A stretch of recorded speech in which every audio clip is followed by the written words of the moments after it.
What's the meaning of apathy?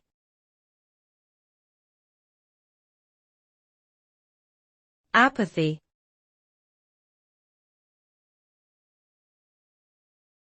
Apathy.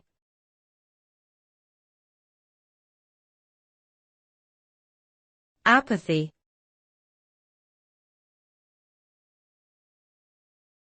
Apathy.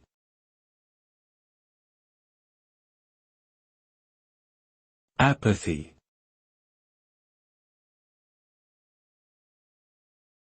Apathy refers to a state of indifference or lack of interest in emotional, social, or political matters.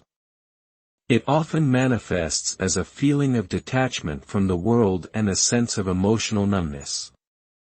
People who experience apathy may lack motivation, feel disconnected from others, and have trouble experiencing pleasure or joy. This can lead to a reduced quality of life, difficulty forming relationships, and decreased productivity.